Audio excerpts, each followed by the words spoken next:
Vocation in banking financial service and insurance BFSI અભ્યાસક્રમની શરૂઆત વડોદરા શહેરના મધ્યમાં પ્રતાપનગર વિસ્તારમાં આવેલ CK શાહ વિજાપુરવાળા institute of management CKVISM Jay Shri Mahavir Shri Jain Vidyalaya SMJV trust દ્વારા સંચાલિત છે અને આ ટ્રસ્ટ છેલ્લા 110 વર્ષથી શિક્ષણ ક્ષેત્રે અનોખું યોગદાન આપી રહેલ છે.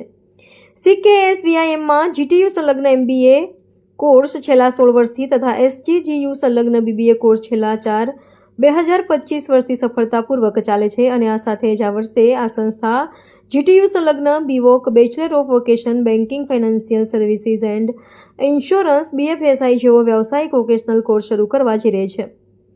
આજના યુગમાં માત્ર સૈદ્ધાંતિક જ્ઞાન પૂરતું નથી, વ્યવહાર કુશળતાનું પણ વિશેષ મહત્વ છે. BVOC અભ્યાસક્રમ વિદ્યાર્થીને સ્પષ્ટ ઉદ્યોગગમ્ય કુશળતા અને પ્રેક્ટિકલ જ્ઞાન આપે છે તથા આ કોર્સની વિશેષતા એ છે કે સારું શિક્ષણ અને માર્ગદર્શન સાથે સાથે વિદ્યાર્થીઓને ખૂબ સરસ પ્રેક્ટિકલ અને ઓન ધ જોબ ટ્રેનિંગ ખૂબ જ સારી રીતે પૂરી પાડવામાં આવે છે.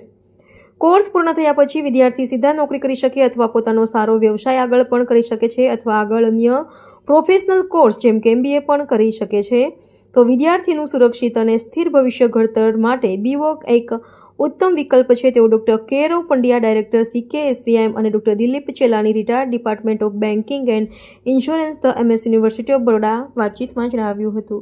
આ અમારી SMJV ટ્રસ્ટ સંચાલિત CKSVIM કોલેજ આવતા વર્ષથી એટલે કે 2025-26થી BVOC ઇન BFSI નામનો એક નવો ગ્રેજ્યુએટ કોર્સ ચાલુ કરી રહી છે.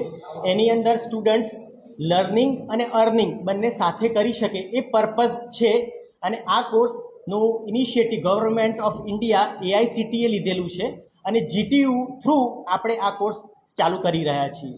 આ કોર્સની વિશેષતા એ છે કે સ્ટુડન્ટ્સ એના on the job training first યરથી જ ચાલુ થઈ જશે, એટલે એને ફર્સ્ટ યરથી જ ઇન્ડસ્ટ્રી સાથે લિંક થઈ જશે. એને અડધું ઇન્ડસ્ટ્રીનું કવરેજ અને એકેડેમિક્સનું કવરેજ બંને એક સાથે આના ગ્રેજ્યુએશન પ્રોગ્રામમાં મળશે. ગ્રેજ્યુએશન કોર્સ છે કે જે જનરલી ગ્રેજ્યુએટ કોર્સિસ હોય છે એ 3 થી 4 વર્ષના હોય છે, પણ ન્યૂ એજ્યુકેશન પોલિસી પ્રમાણે આ 3 વર્ષ, 2 વર્ષ કે 1 વર્ષ કે 4 વર્ષ એ સ્ટુડન્ટ નક્કી કરી શકે છે. Based on his appearance he will get the degree. જો એ 3 વર્ષ કમ્પ્લીટ કરશે તો એને ડિગ્રી મળશે યુનિવર્સિટીમાંથી. જો એ 2 વર્ષ કમ્પ્લીટ કરે તો એને ડિપ્લોમાનું સર્ટિફિકેટ મળે છે. તો આવા અલગ અલગ ક્રાઇટેરિયા આપણે ડિસાઇડ કરેલા છે. ફીસ જે FRC કમિટી ડિસાઇડ કરે એ પ્રમાણે ફીસ રહે છે. For example, last year fees આપણે 37,000 પર યર ડિસાઇડ થઈ હતી ફી રેગ્યુલેટરી કમિટી.